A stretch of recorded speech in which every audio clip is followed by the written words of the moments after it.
Yep, seems to be working. All right. Well, hello. Nobody's here yet. Just talking to myself. Talking. Great. What? You're doing great. Thanks. Somebody's watching from somewhere. I hope it's a Puppet Co. I hope they're connected. This took a little longer than I'd like it to take, but it worked. Editing the post one more time with the right stream.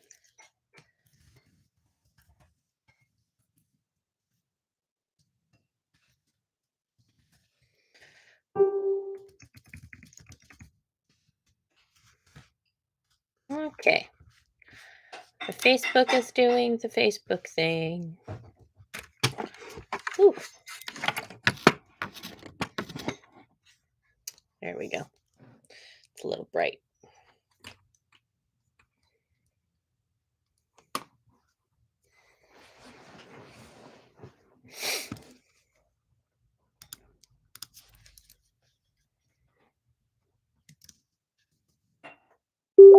Woohoo! Yay, good talking to you. Kind of.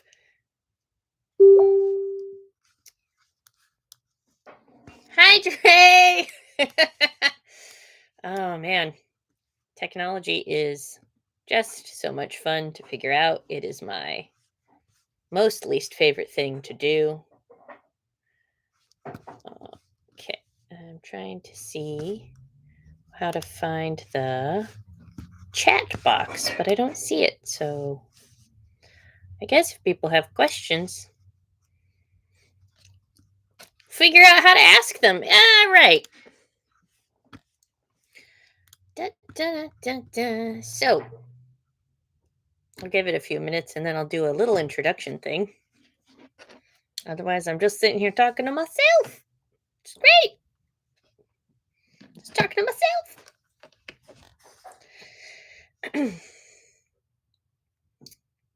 I have you guys up on my computer so that if there are questions, Tony can type them to me and I can answer them as best as possible.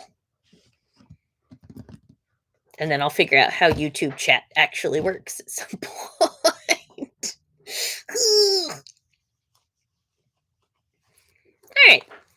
Well, people might join, people might not. This might be interesting. Who knows? We'll see what happens. What I am going to do is I am working on these puppets for an upcoming production of Rumpelstiltskin at the Puppet Company Playhouse, which is located in Glen Echo Park. It's a beautiful park in Montgomery County, Maryland.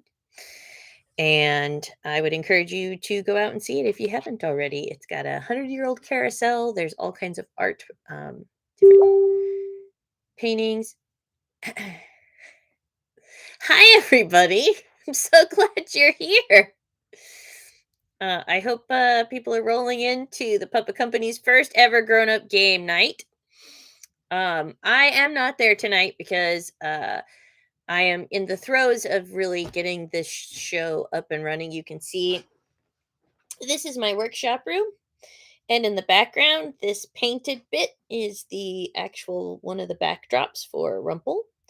It is 16 by 8 feet long and wide, and it is currently taking up 75% of my workshop space. So I'm trying to get that out the door as soon as possible so I can have some room back.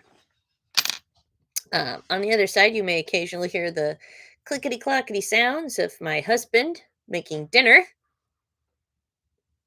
which is what he's doing back there right now. You just can't see anything. No, you're fine. So I'm not going to talk all that much. Yes, Tony. For Joel audio sighting. Huh? What I'm going to do is I'm going to be working on the Rumpelstiltskin puppets tonight because I'm trying to get them all to a point where our costumer can have more bodies. She's building these beautiful, beautiful costumes and she needs bodies and whatnot to put them together, but I needed the bodies to make the heads, and it's making puppets. That's kind of how it works. So I am actually going to show you one of the close to finished puppets. This is the Goldsmith from Rumple, and he is made out of paper mache. Um, very, very about 4 layers of paper mache, and the type of paper mache is actually blue shop paper towel. So if I turned him, you can see it a little on that side. He's going to have a hat. If I turn him inside out like this, you can see where you can see some of the blue paper coming through, and it's very hard. It dries nice and knuckly hard. So he's pretty close to done. He's going to get his hair sprayed and lacquered. He's going to get a couple of little touch ups here around the eyes, and he's going to be wearing a hat. So he's getting out of my way for tonight. I'm not going to throw him out of the way. I'm just going to gently set him up here out of the way. So I have on my little workbench table miscellaneous thing here.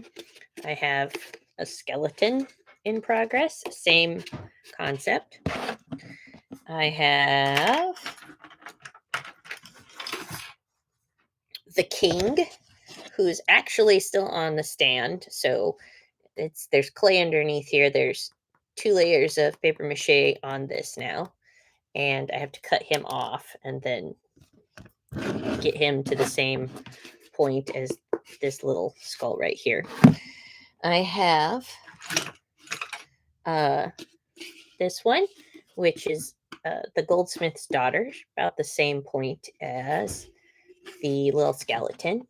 I put these little, well, talk about this when I start working on it. And then I have our little guard, one of our guards. He's difficult to see in this light because he's washed out with the light from all the computer and whatnot. But he is the same concept, paper mache. Didn't know paper mache could make that noise. Did ya? Well, it can. So, ha! You can see inside here, paper mache, clay, and then several more layers. I don't use more than 4 usually with the shop towels because you don't need it. It's very dense once it dries. There's this fantastic book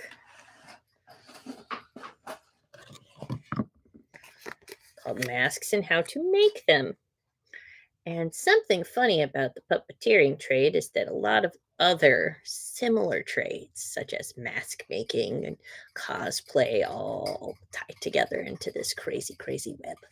So this lady has a recipe for basically paper mache that is a cup of plaster, a cup of glue, and then a little bit of water and a little bit of vinegar, because the vinegar keeps the plaster from hardening too soon, and it dries solid. So I would recommend, it's by Joni Good. It's called Masks, or How to Make Masks. Great book.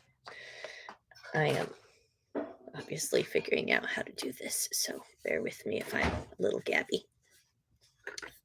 Okay. I hope people will pop in and pop out. And this is the first time doing this, so we'll see what happens. All right. So the first thing I'm going to do tonight is I'm going to get this little guy sanded to the point where I can start painting him. You may notice that he's got a hole here and a mark for a hole on this side. It's because this puppet is going to have a moving eyebrow, a unibrow, something that I've carried over from my days doing theater in Colorado. He'll have a unibrow, and it'll be able to go up and down to give him a little bit more expression. So the first thing I'm doing tonight is, I'm trying to get the camera angle worked out all right, is giving this guy a sand. And then I like to work on 2 or 3 things at once because I'm crazy, but that's how my brain works best. So I'm going to work on this guy. And then I'm also going to be taking this one off of the mold. And when I do that, I'll talk through it. If you have questions, I think you can send them to me on the YouTube, or if you are at the theater right now, you can always ask Tony to, send questions that you have along. Otherwise, this part's going to get a little quiet because I'm going to listen to some music, helps my brain, and I'm just going to start sanding. I have pretty open space here. Whenever you sand, you should really wear a dust mask at least, or a respirator.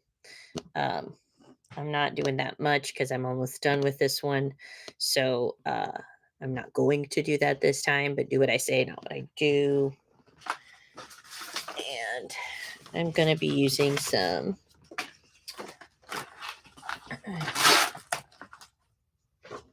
I think it's 100 grit sandpaper for this.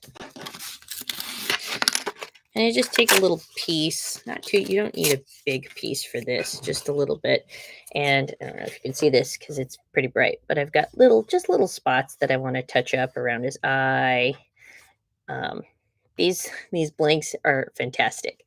They are a sheet from the company's called Monkey Boy Productions, and they create puppet kits that you can buy or puppet bits that you can buy, and they sell a sheet of vacuum formed eyeballs, which I absolutely love. That's what we're going to use for Rumple, is these little like teddy bear eyes inset into these different shapes. So like here's another one that came on the form, the vacuum form. They are awesome. I have more coming in the mail. All right, so first thing I would do is just give this little guy a brief sandy sand.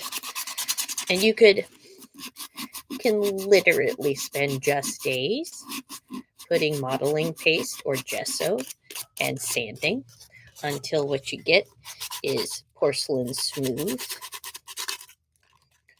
I don't have that kind of time, and these aren't going to be seen on television, so they're going to be a little bit rough, but rough in my way is not the same rough as someone else might think of. It's still pretty sanded and pretty smooth.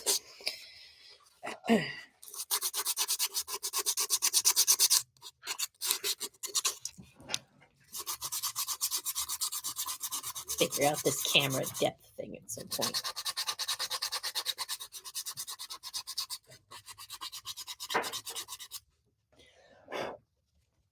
You can see it flying off there.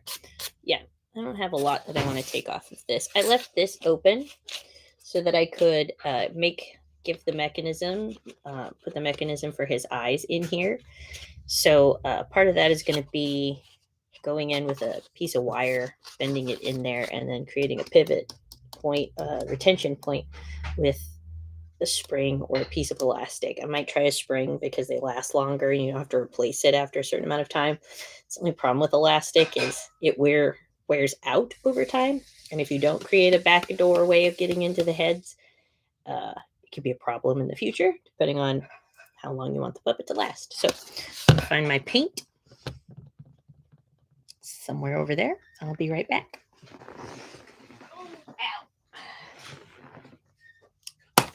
Paint holder.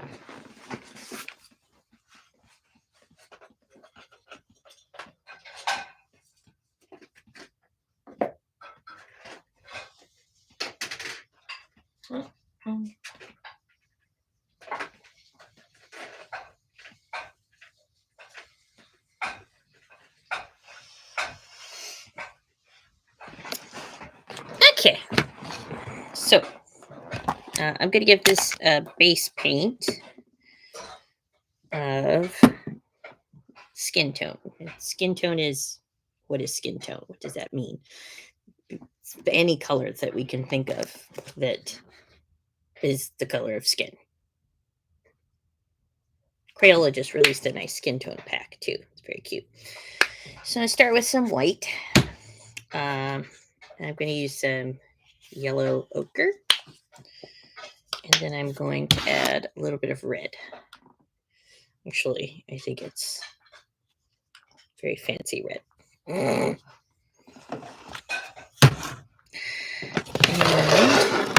mix those all together. And this is just acrylic paint.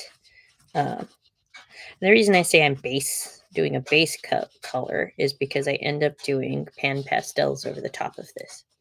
So this little guy has a little yellow in his tone, and I like that. And this is one of the guards.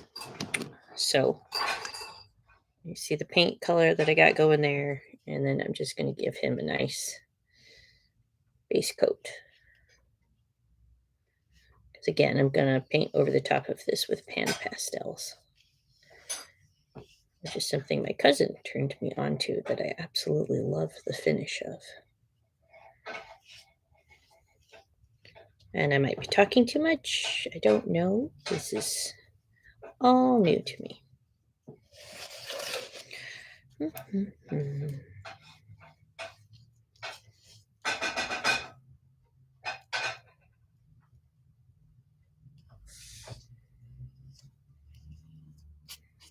See, you can start to see the contours of his little face there.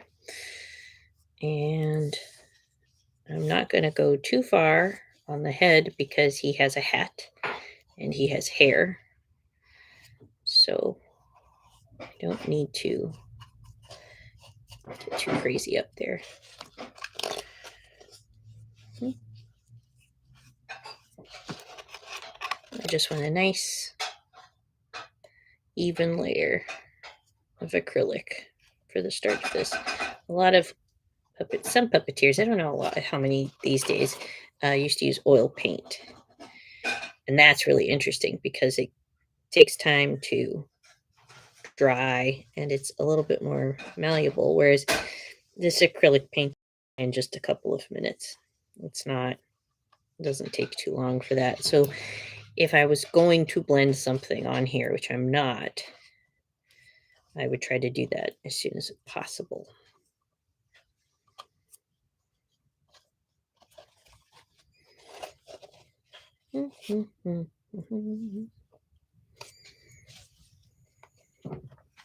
I think I'll try to get a second camera for top down. I mean, technology. I am a geriatric millennial. I don't know what I'm doing. But you can see now he has a nice coat of color. He's very peachy. I like that. I like that peachy color. Pinky.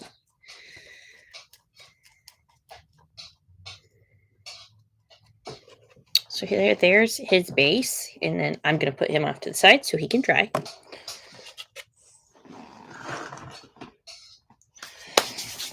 And while that's drying, I'm going to go ahead and pop this head off of the clay. This is tedious. Probably won't be talking a lot during this except to exclaim and try not to use too many obscenities. All right. So, first, I'm going to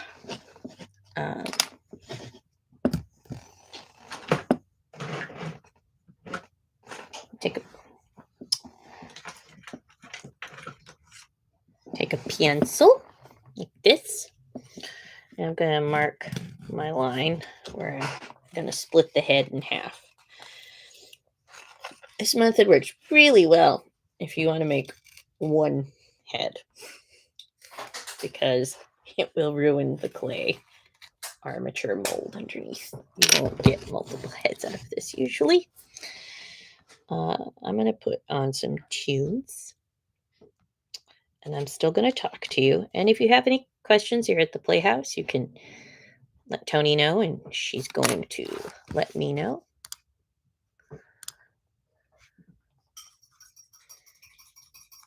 And yeah, I'm just going to keep this rolling. So what I've got here is first, I'm going to put on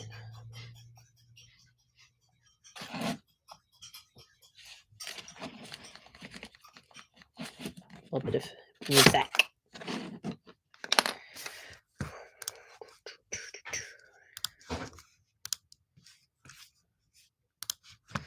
I'm going to take this straight razor. Now, I'm going to say to use caution because these things are sharp. They are razor blades. So it's like if you had a words are going away now. However, what I'm going to be doing is using this straight razor, and I like to hold them in my hand because I feel like I have more control. You can use a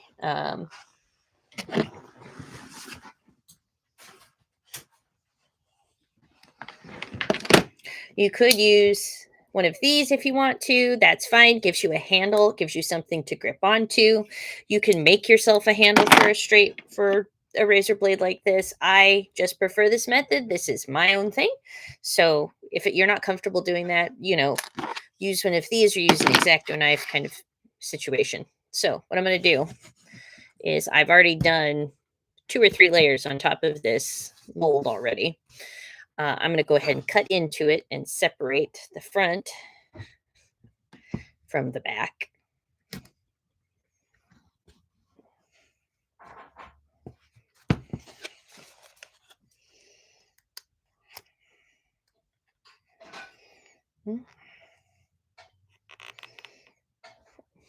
Nerve-wracking not seeing what's going on. And there we go.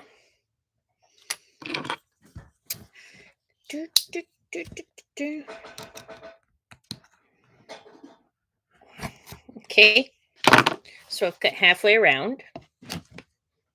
See that little mark there? You can see how well I follow the line. It's more of a suggestion, really. And then I'm going to go all the way around the other side.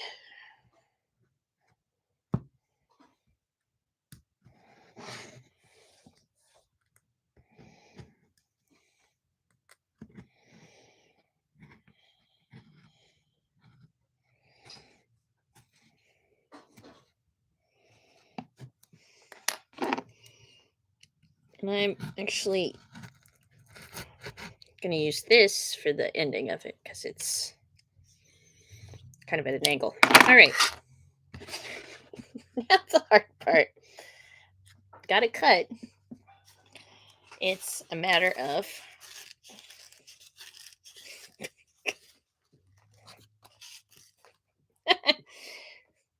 puppet stand.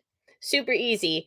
I get the little things at Michael's that are the little wooden bits, usually when they're on sale. You can just cut a piece of wood for this and then screw a dowel on it, and you've got a puppet stand. So now, I'm going to take some of my clay tools. There's Scoopy and Stabby and something. I don't know why I have this one out because I don't use it. Another Schmoopy and another pointy point. And then a wooden one, which is really good. Listen, no idea what these are called, but I know what they do. And that's really the important part. So what I'm going to do now is I'm going to take the clay out of the head. Slowly, surely. Try not to ruin the face as I do it. You're going to understand why making puppets can take time. I mean, besides having to let things dry, whatnot. I'm going to try to keep this high up so you can sort of see what I'm doing. So back up a little bit.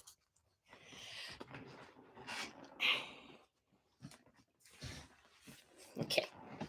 So now, like I said, I'm trying to get the clay out of my head so that I can pop my head apart. This is tedious, a little time consuming, but it's totally worth it in the end.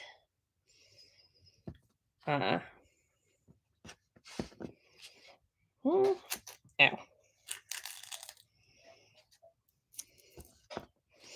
And the type of clay is not Sculpey, nothing like that. It's not polymer clay, it's plasticine, which is oil based. That means that you can leave it out in the open and it's not going to dry out. I mean, you probably shouldn't leave it out in the open for that long, but just to keep it clean, because if it gets dirty, it gets gross. It's a whole method of cleaning it up, and it's a pain in the back end. So I've started to scoop out. You can see it's already starting to release on this side a little bit. For these, I actually put a piece of styrofoam underneath there. So I wouldn't be using that much clay. Keep it a little bit lighter.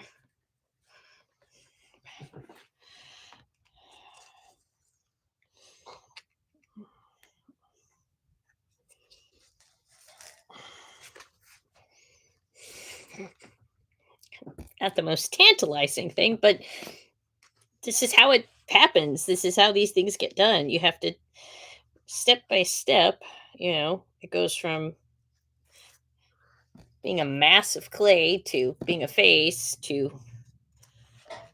being a puppet of some kind.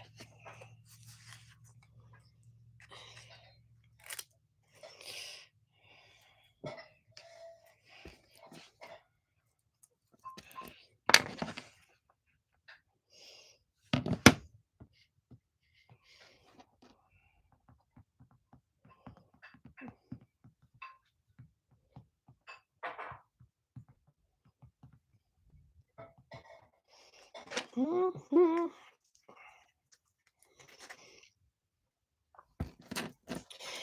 And like I said, it's an example. It goes from something like this, which is just a lump of clay that I have on here. This is the next step. I've sculpted a face. I've put layers of paper mache over the top. And then I've popped the paper mache off and I've reattached it. So you can see there's kind of a line there where I've reattached the two pieces. And then it gets painted and it looks, like a puppet.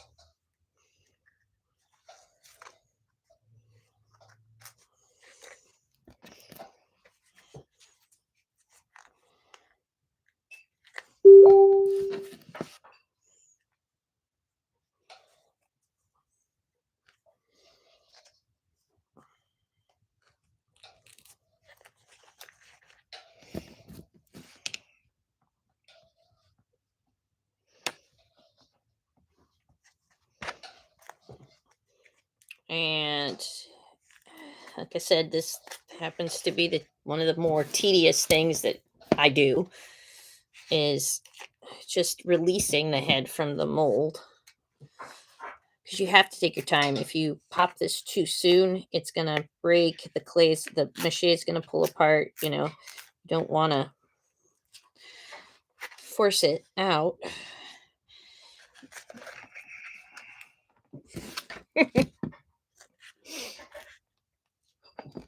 It's funny to watch people join and run away because I get it.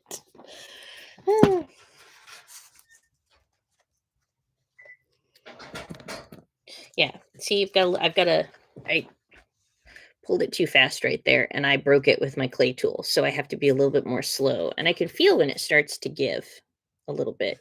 If I were to just, sometimes you can do this, sometimes you can't do this. Yep. That's why you have to be slow and careful. And that's okay, because that piece I would have cut off anyway to make the neck. So I'm going to keep pulling the clay out of here. And then hopefully you'll get to the point where you can see what it looks like.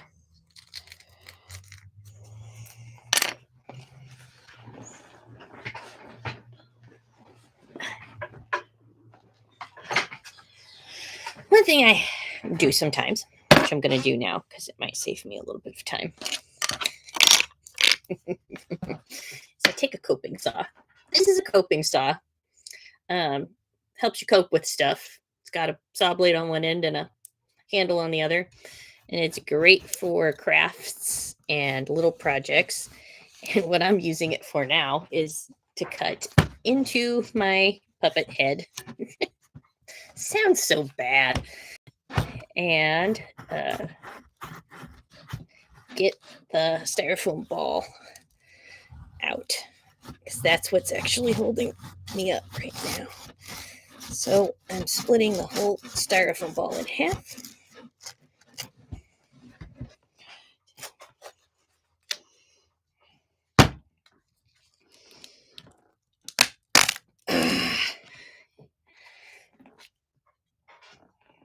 So here we go. I've got it split open now. You can probably heard that crack. Nice crack. And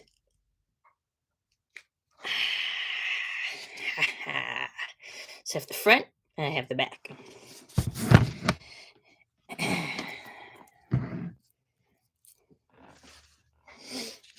I think now that I have that split, if I get a grip on the styrofoam, it always happens. The one that you're doing a demonstration with is the one that doesn't come apart at all. It also shows you how good the paper mache with the Scott towel is. So there's the back of the head. That's the inside. There's the outside.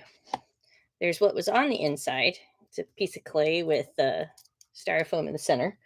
And I'll reuse the styrofoam. I glue it back together. I put it back on the puppet stand, and with the clay on top, it works great. And then when I want to split the next head apart, it's helpful. So put that over on that side. So I've got the back of the head now.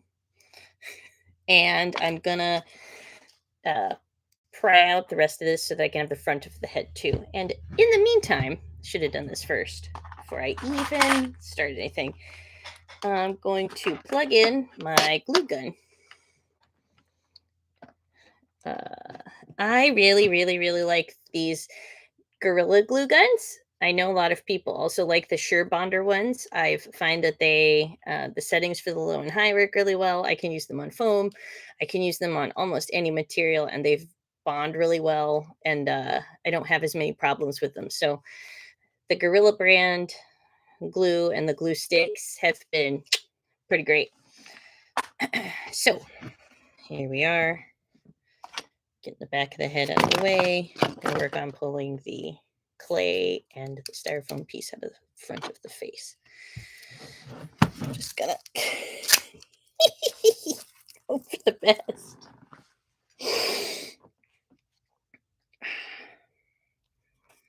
And I'm using the wooden tool right now to kind of scoop this out. I really also like a mess this tool as well, because you can dig into it and just pull chunks of clay out. I find it very helpful. And I know I'm right on top of the camera. I'll fix that for the next time.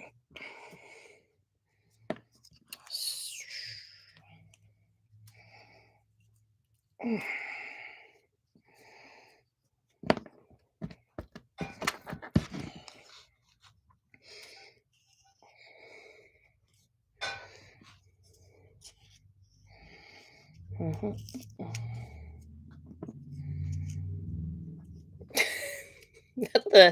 Not the most tantalizing, I know. It's all right. It's how you do it. It takes time.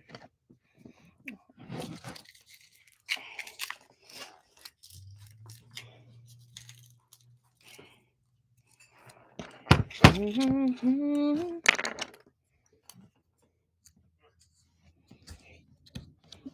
I'm gonna pull this. So I'm working on just getting all the clay out. The clay's got to come out so that I can reattach the two pieces together.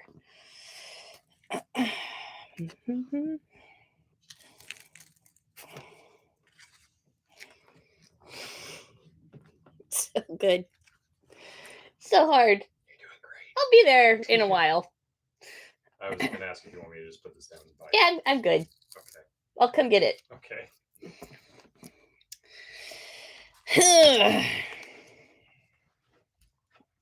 So I've this is the first show that I've done at Puppet Co that I've done this way. Um, the first show that we did Muppet style puppets, for which Wartsmith's Halloween Spooktacular, which don't require, uh, it's not so much this process. It does take a lot of time, and it does still take, you're still using interesting materials, but the build is entirely different. I actually prefer hard materials, so I like to carve out of foam and I like to carve out of wood. Uh, but I like to carve. Let's see. I'm carving hands, and hands are kind of a not easy. We'll just put it that way. Hands aren't easy, but I've decided for this show that some of the ones I want to be certain expressions I'm going to carve and different sizes because different characters have different, sizes. So this is one of the king's hands, and he always says, "I am the king."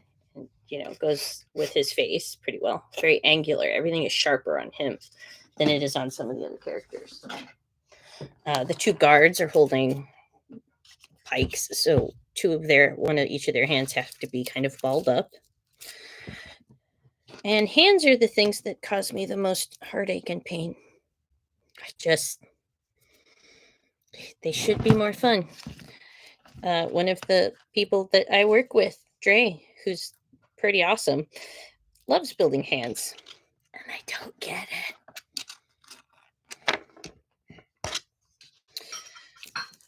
Okay, so I'm pretty close now to getting this chunk of clay out of the head. So stuck.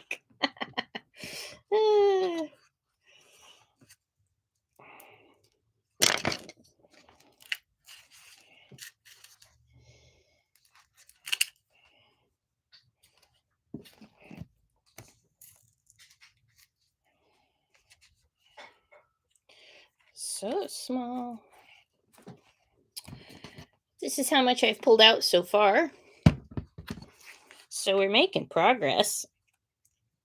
I just have to get it to loosen up around the outside, and then hopefully the whole center will just pop out.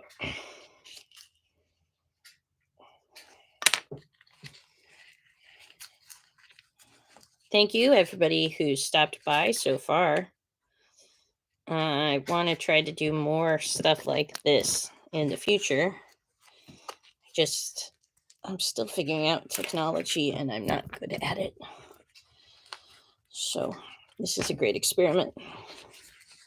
I'd love to get to the point where I can chat with people. So maybe I need a different platform. Don't know yet. Okay.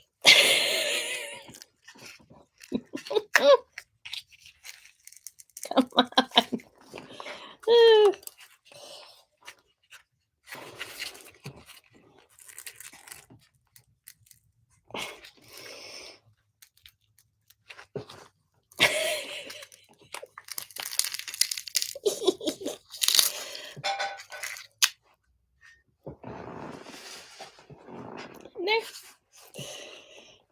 I have to get a little bit more out from the chin. This is a method that works really well if you have undercuts. Undercuts are things like chins or hooked noses or something like that.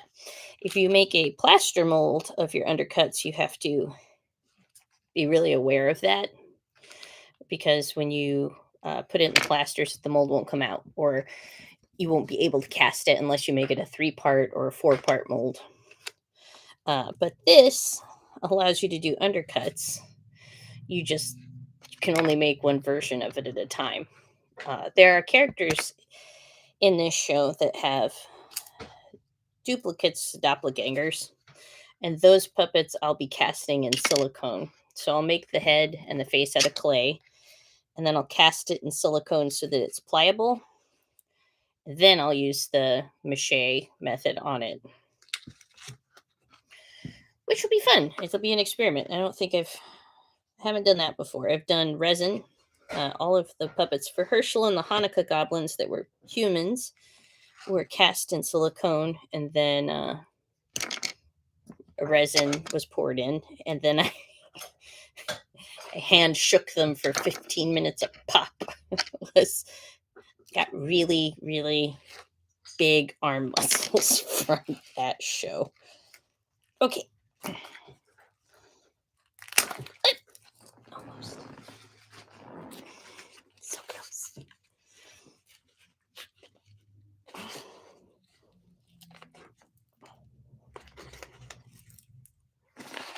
Here we go.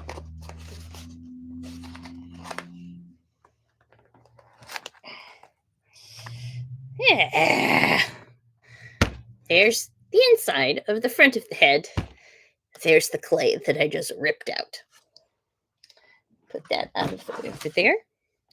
Get the rest of this out of the nose.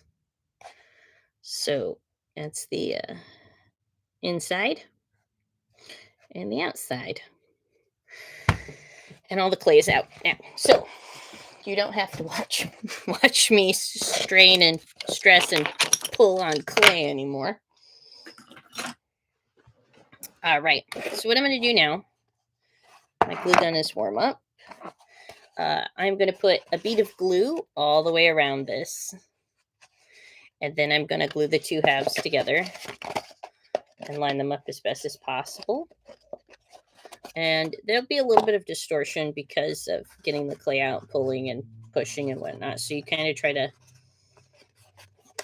flex that out first.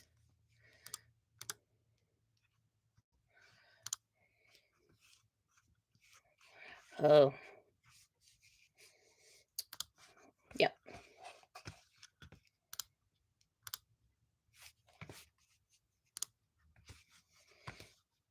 Okay. So I'm going to do that now. We're going to take our glue gun and we're going to glue the edges of the two halves together.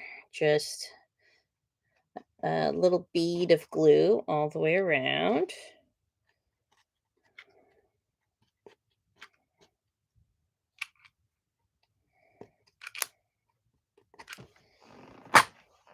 And I'm going to try to match this up as close as I can.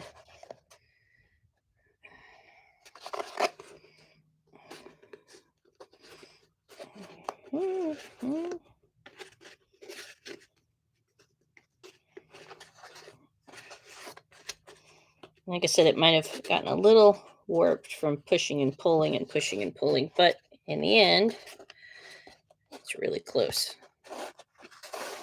And this is just a temporary fix. Like, this is not going to be what you do. This is just going to be what you do in the meantime to hold it together so you can paper mache it together. So now I'm going to put this guy off to the side. The kingy is going to go off to the side while the glue dries. And I'm going to grab our little skull here, who's fabulous, by the way. Absolutely love this puppet. Love the idea of this puppet. And now what I'm going to do with this is I'm going to put a layer of gesso and modeling paste over the top so it hardens up and it's nice and solid. And then we start sanding. Everything is a sanding. If you don't like sanding, this is not a process that is good for you. If you don't like sanding, I would make soft foam puppets with fabric on them because there's not a lot of sanding there. But if you want to make hard puppets and you want to make hard puppets out of interesting materials, sorry. Same thing with this one. I'm going to go ahead and I'm just going to put a layer of gesso or modeling paste. I think I'll use modeling paste for a nice layer, and then I can go back and sand that down. But I might do the gesso first.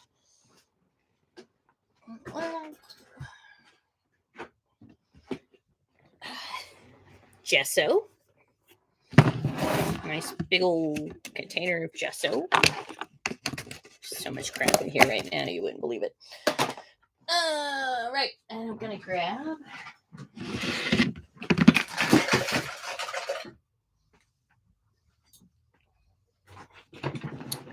Paintbrush. And now I'm just going to, I'm using the same paintbrush I had before because I like it. I'm going to go ahead and paint a layer of gesso. And just, really what I'm trying to do is give it something that I can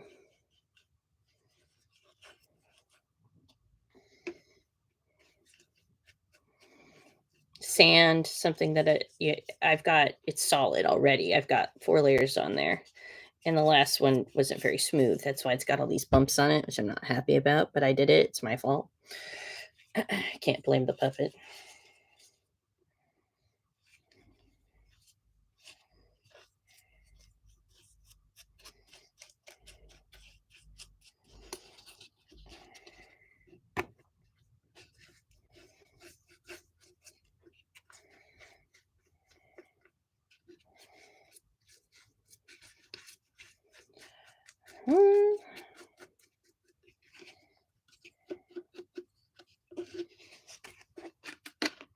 Just getting all over that face. Doesn't really matter. I just want to get a good layer of gesso on there. And then I'm going to let this dry, solidly dry. And then I'll put a layer of modeling paste on it. Then I'll sand it. And sanding is a process. I think it's the thing that's most time consuming about this process is actually the amount of sanding that you do. So same thing, I want to put, you can hear how hard it is. And that's paper, my friends. That is paper. Pretty cool. Same thing, taking the gesso and I'm putting a layer of gesso just right on top.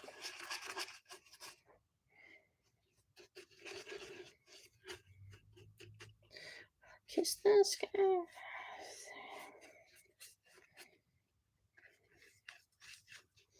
And I said, I think next time that I try this, I'll do an overhead camera so that I can work with my hands by the desk.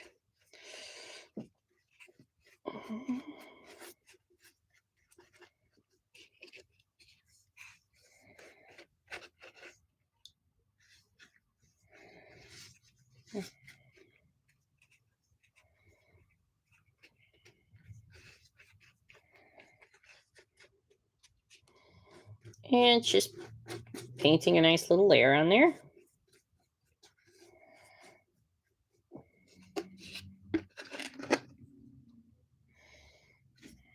Mm-hmm.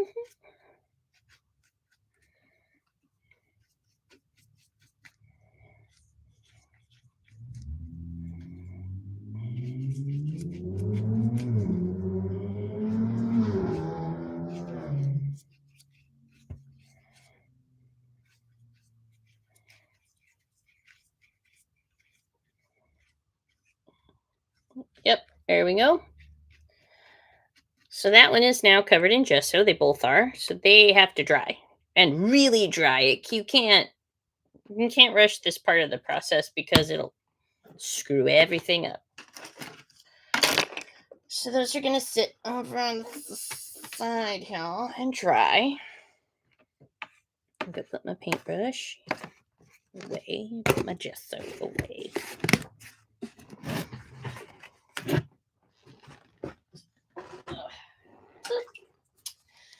And we'll switch it up and do something kind of fun. I put the layer of paint on this little guy at the very beginning.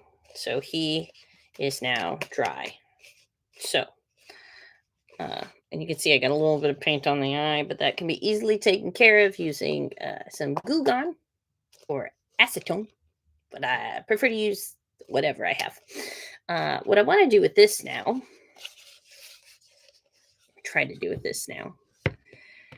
is I want to whip out a pan pastels. These are just powdered pigments, essentially. Come in little pans. And you use many, many, many layers of this to work. It's not a fast process, but it gives you a lot of depth. It looks great when it's done, and they come in all kinds of colors. So I've been experimenting using them on puppets for a little while now. Not as long as I'd like, but we're getting there. So first thing I'm going to do is I'm going to take this outside and I'm going to spray it real quick. I might just do it here. It's fine.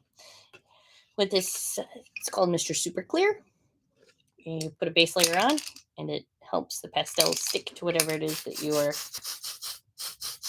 doing.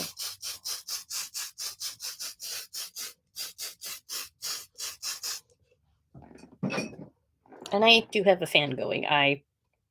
Normally I would have the door open or the window, but it's cold. So get that all done.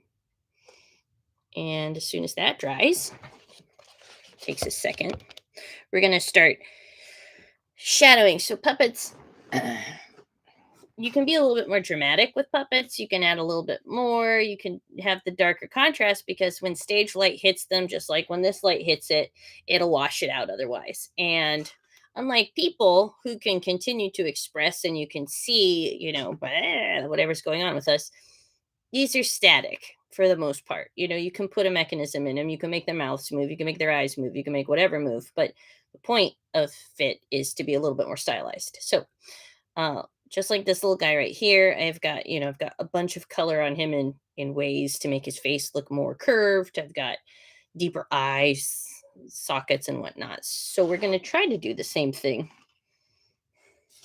with this little face right now, which is an empty palette.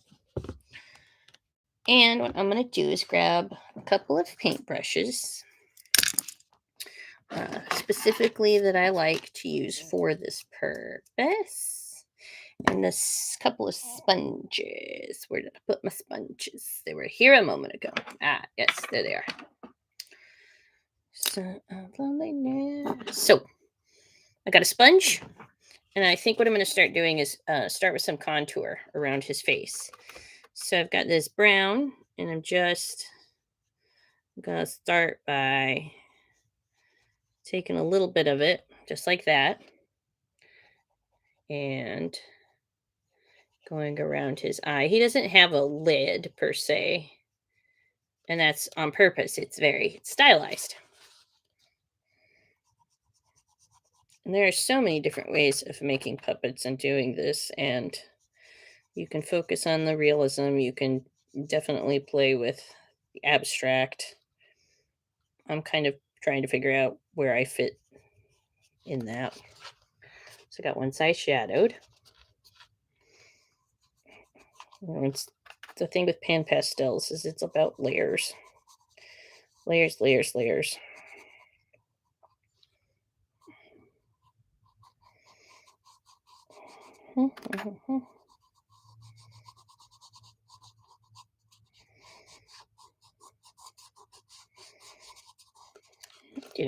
Just even adding that much has given the face a little bit of depth, right? We want his nose. Your nose has shadow. If I were being lit from this way, my bags would definitely be highlighted there. Look at those droopy droops. Ugh.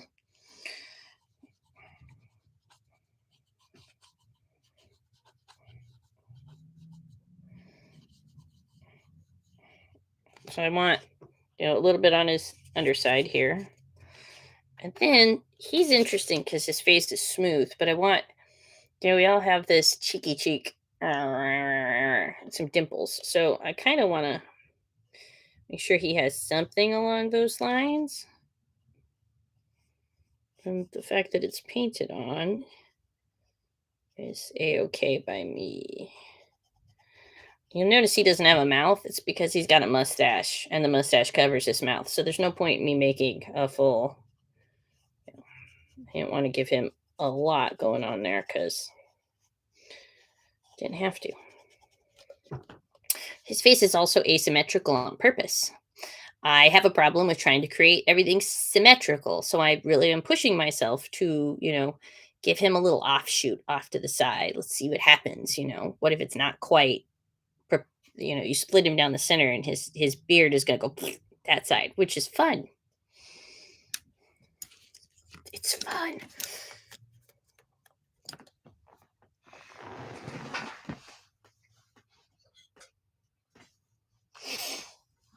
Ugh. So the thing about this too is you have to layer.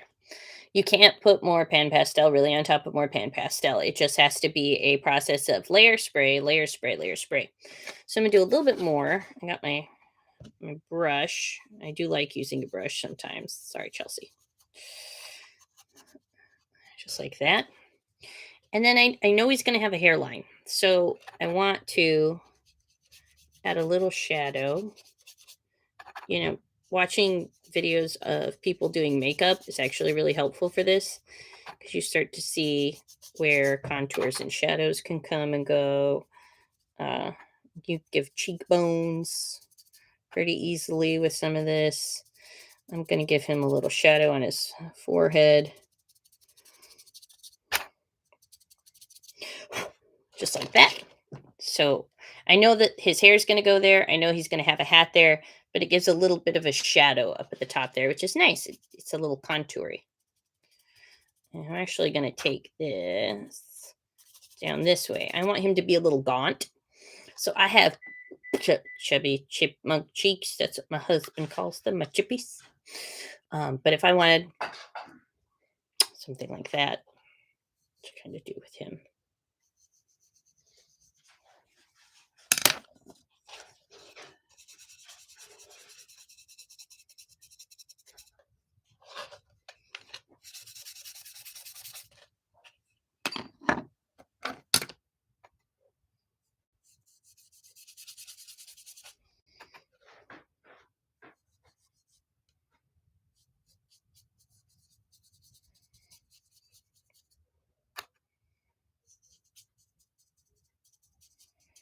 So I've got his face, and I've got it contoured in on the top, and now I'm going to add a little bit of shadow on the underside.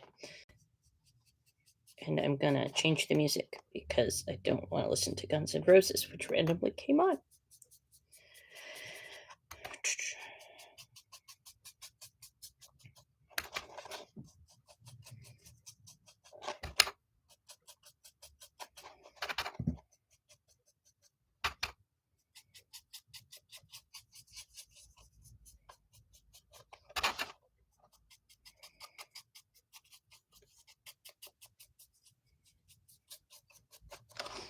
So, just like that, I have some contour and some shadow in there where I want it to start. And if I see that I don't have it quite equal, then I can, you know, make it equal on both sides a little bit, just so the shadow has some symmetry, but the face doesn't have that much symmetry. Now I'm going to spray it.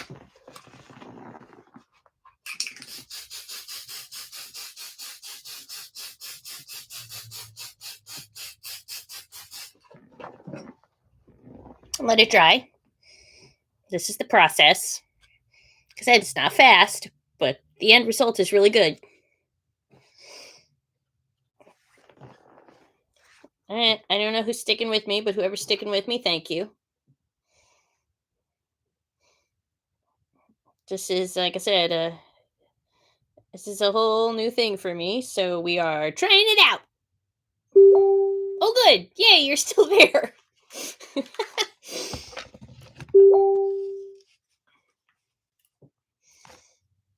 uh, this is why things, I think everybody has their own way of doing stuff. And I'm trying to figure out the way that I like to do stuff. But this combination of, you know, using acrylic as a base or using spray paint. Alan was amazing at blending together this Design Master spray paint and acrylic paint, and he had the most beautiful finishes on puppets, and I absolutely love his style. I'm getting there. I'm not there yet. I'm trying to figure out where my style is for these specific puppets. So, you know, working on it. Now, I want to use a little bit darker of a color up here for his eyes because I want to give him, since I'm giving him such a hard brow across, I want a little bit darker. So I think I'll use my whole pan pastels here. A little bit of red. I think there's black. I don't use black that often. Blue. I'm a big fan of shadows. I really like the blues and the purples. So what I'm going to do now is take a little bit of purple, a little bit of blue, and very, very lightly, so I don't muck it up too much, dab that onto the brow ridge right there on both sides. You can see that's already quite dark. I'm going to take my bigger brush and blend it down and out on both sides.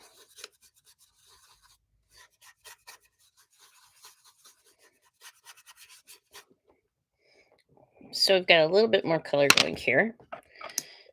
And I'm going to take the purple and put it under his nose.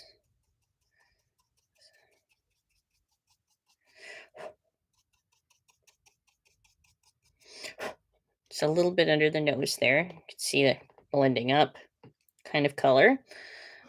Take a little bit of my blue. And at the most shadowy point, I'm going to put a little bit of the blue.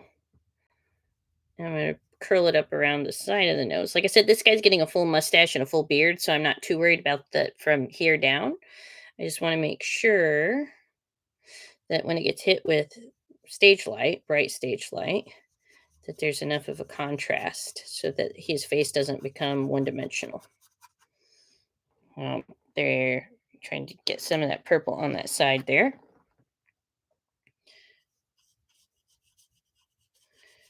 And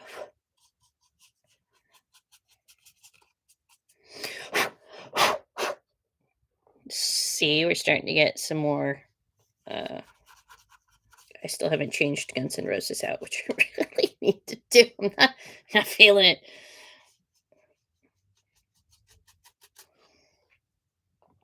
So, here's where there's a little bit of purple and a little bit of blue mixed in there, and we have some really nice shadows going. Guns N' Roses isn't terrible. It's just no one to listen to.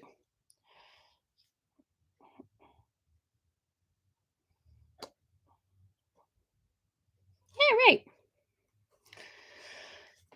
So now I want to. You've got this little bit here, naturally we have that little divot, and these all have technical names, but my brain is fried. I can't think of any of them at the moment. So I'm going to give him a little bit of something here on both sides so that he looks a little bit more, has a little bit more depth to it. And I put my fingers on the face, two of them. I hold a pencil in a weird way. Can't help it. Hold a paintbrush the same way. One of my teachers at Binghamton told me to always try to use the biggest brush you feel comfortable with as a scenic artist because it's going to save you time. And that has transferred over for me for puppetry as well. I will use the biggest brush I feel comfortable with. If I have to do detail work, of course, I'm going to use a tiny, tiny brush. But for a situation like this, I'm using this big round brush. And I like brushes. You use sponges as well with this. I like the brush. I have more control with the brush. For me, that's just me. That's what works. So I'm taking my fingers and I'm actually putting them on the puppet, right? Trying to keep my fingers somewhat clean. Right. And that gives me a little bit of control so I can make a nice clean line on both sides of that little demarcation line. Now, blend it down and up and in just a little. I don't need a lot. A little bit goes a long way with this stuff. Now, same thing with the bottom of the chin. It's a good shadow point because if you're thinking about light coming this way from both sides, this whole part right here is going to be. I somehow got paint on my face. Of course I did. So I'm going to put same thing. I'm just taking my brush and lightly brushing on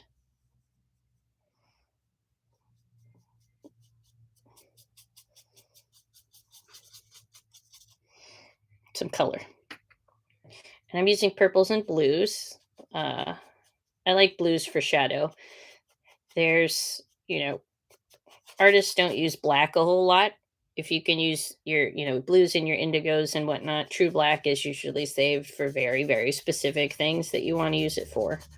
It's not something you use for shadows. There's Now I'm rambling for sure, but if anybody reads Terry Pratchett, this is one of my favorite things is the idea that true assassins, would not wear black. It would stand out. So if you're going to make shadows, you make them in blues and greens and grays and dark colors that are part of our natural environment. I think that's interesting. I think that's interesting as puppeteers as well, something to think about. Now, I want a little bit more of that face contour, so I want to put a little bit of the purple here, not too much, and blend it. So it looks like he's got a jawline.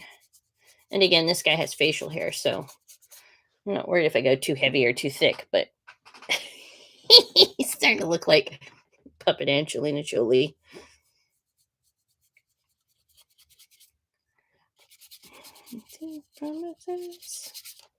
So now I've got some shadow on there, and I want to go back with some highlight. So I'm going to spray it. Layers.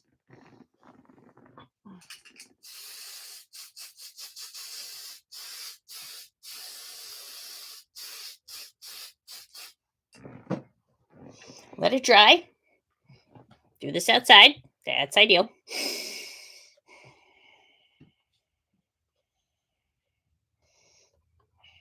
And this doesn't take long to dry at all. You can kind of see, you see it's a little shiny right now. And maybe 30 seconds a minute, this layer has dried. Very fragrant, though. That's a problem with it.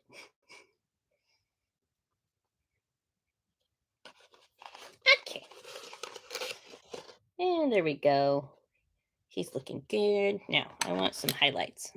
So you can see with my ring light that I have on, I have some highlights right here on the tip of my nose. I have some right here. There's a highlight usually right there on the edge of the lip. And then this here T-zone, if you're not wearing a hat like I am, because you have to wear a hat because your hair, you have a little bit of highlight that comes in up here. And with puppets, you want to exaggerate, all your highlights and your bits. So I'm going to find a color that works for a highlight, not white. White, I use white very sparingly. I only use it for really, really, really bright highlight points. And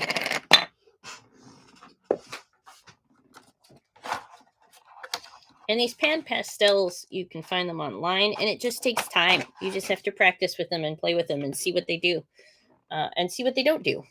I learned that the hard way.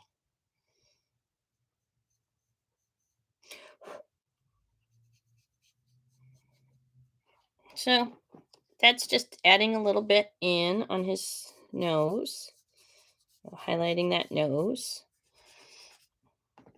And ideally, you want to keep your brushes separate and clean because too much pigment starts to come off. It's a whole thing.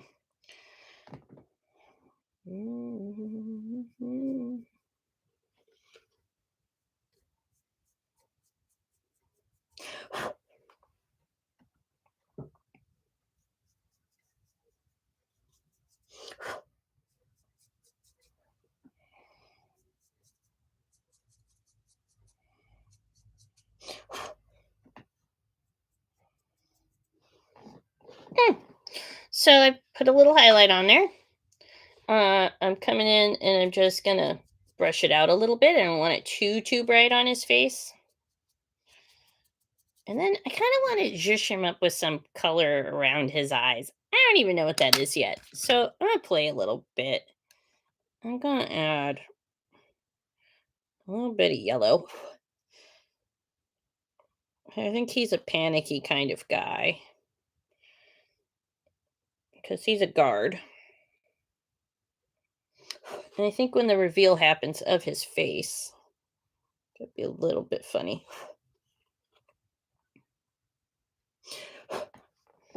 So I've added I love it. A little bit of yellow around his face. I'm gonna put smidgen here on his nose, just to give it some contrast. There's a lot. There's a lot of browns and there's a lot of purples kind of happening. And I want a little bit something to give it contrast.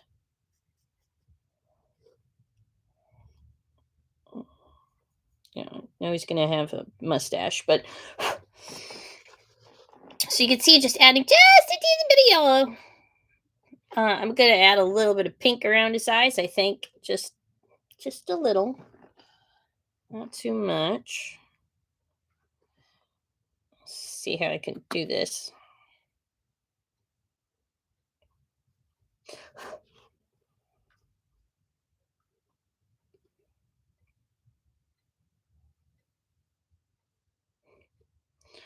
And I will crack myself up sometimes when I'm sitting here by myself. So you are seeing that in action. My apologies. I'm going to take a little bit of the dark color and go around his eyes. Because, like I said, I want that when his eyebrows pop up, that big reveal of his eyebrows popping just right up.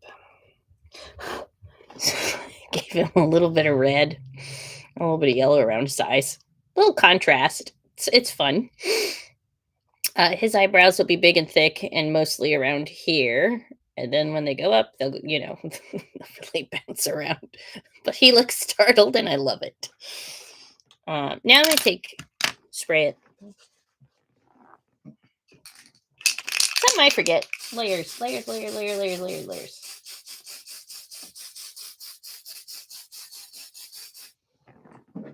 Let that dry.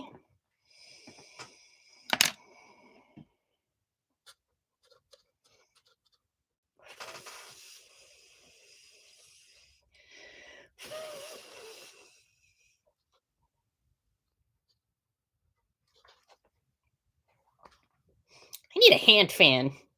Just a little something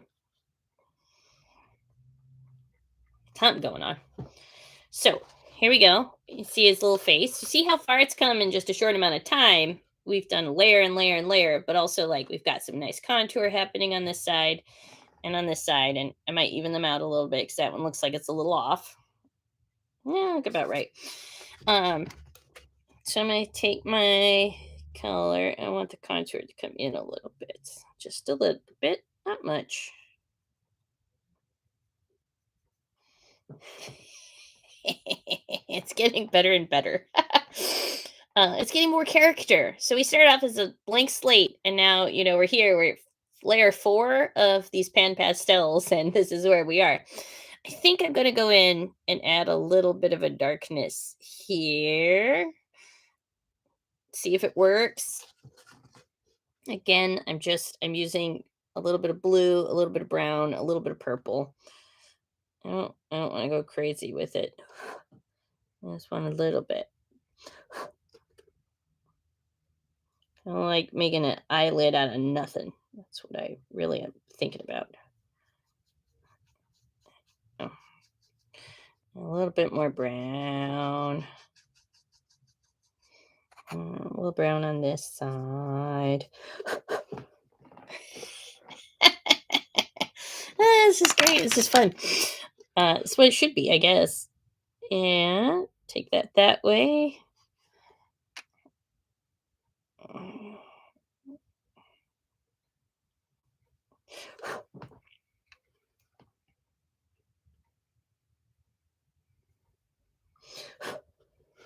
So we've got some eyes happening here, which is great.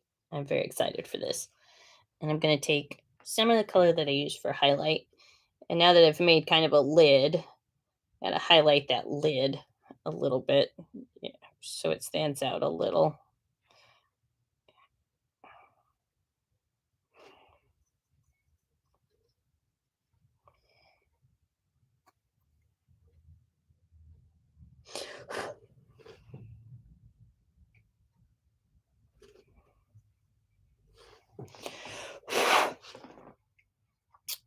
I think we're onto something here. Now I'm going to go back with a little bit of the white, just a little bit, and tap in the really highlighty points. So this guy does not have a red nose. He's not jolly. Definitely not overfed like the goldsmith would be.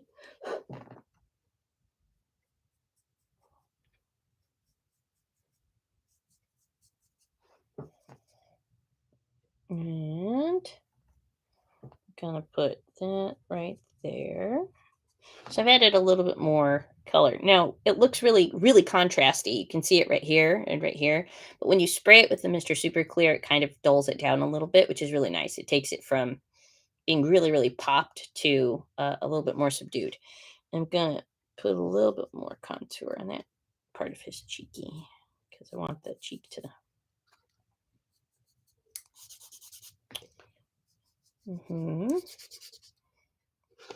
So we're about here, and I'm gonna spray him again with the finishing spray.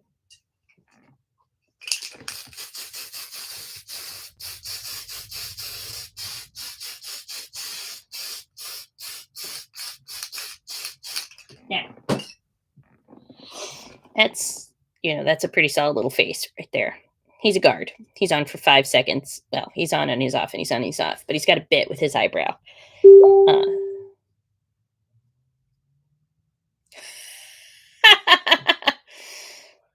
good, good. Feedback so far is that people enjoy this, which is great. That's fun. I feel like I'm talking a lot, but I'm trying to explain this as I go along, and this is my first time doing this, so hopefully I'll be less gabby the next time around. We've got a face here, and that's great. I'm gonna pick up my pan pastels because I don't want to do any more. If I do more, I could spend. My problem is that I have to abandon things because I could just knit like pick and pick and pick and pick and just dabble until I'm at 20 layers of pan pastel, and the depth is really great. The depth is beautiful, but then I don't have time for other stuff and other puppets. So I'm gonna put this little guy over here for a second. And I love his expression. His expression cracks me up. And I'm gonna put all my pastels away. So this will just take a second. I'm gonna put these away so that they don't get ruined. They are expensive. Pan pastels are not a cheap investment, but an investment worthwhile, in my opinion. So I have done his little face, same thing. I put acrylic paint over the top, and then I went over, acrylic paint, and then I went over it with pan pastel and gave him all his little lovely contours and features and his rosy little cheeks and nose, and he's got a hairline too. His hair is yarn, and I will lacquer it so that it stays put. And his mustache is also yarn. So give me a second just to wrap this up.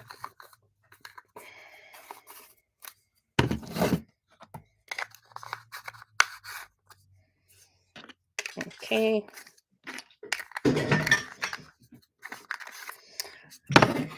Just gonna go ahead and put all this away.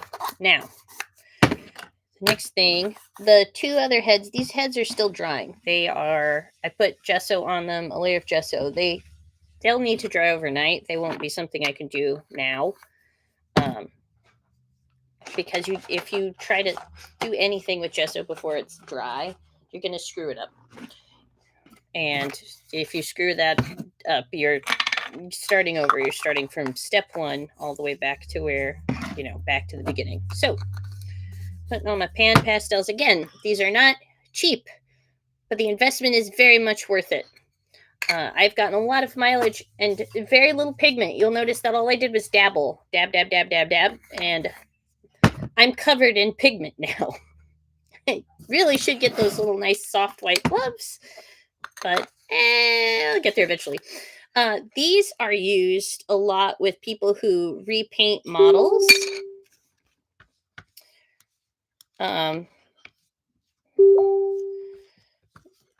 These are also used for people who make one-of-a-kind art dolls. So you really have to take your time and you layer and you layer and you layer it, but you get something that's really beautiful and has a lot of depth to it. My cousin repaints Breyer horses and paints her own little minis and her own models and uses these. And her stuff is just, it's stunning. Her name is Chelsea Shonik. You can find her on the Instagram, and she's incredible. So I'm going to get rid of my pan pastels. I'm going to put them off to the side for now. I think I'm okay. The next step we're going to do with this little guy is we're going to start layering his hair on now. Got his little face. You know, he's pretty good. I like where he's at. I might tweak it a little bit later, but I want to start putting hair on his head. So he is going to have just brown hair, just straight up yarn. This is just yarn acrylic. And there's a couple things you can do with yarn for hair. You can leave it alone. It could just be big and chunky, which is what this one's going to be, is a little bit chunky. Or what I did for the other puppet that I showed a little while ago was I took several different colors of yarn and my dog's brush, which he was really excited about. And you can comb this out with a dog brush and a comb, and you basically get nice little wefts of colorful hair. Then you can take a straight iron and really, really low temp, you pull the iron through and it makes, really beautiful little whiffs of hair. You can also curl it. It glues really easily. It's kind of fun. It's yarn. It's all it is yarn. So not going to do it for this guy because this guy's just going to have chunky hair. Like I said, he's a guard. And I want his hair to be chunky and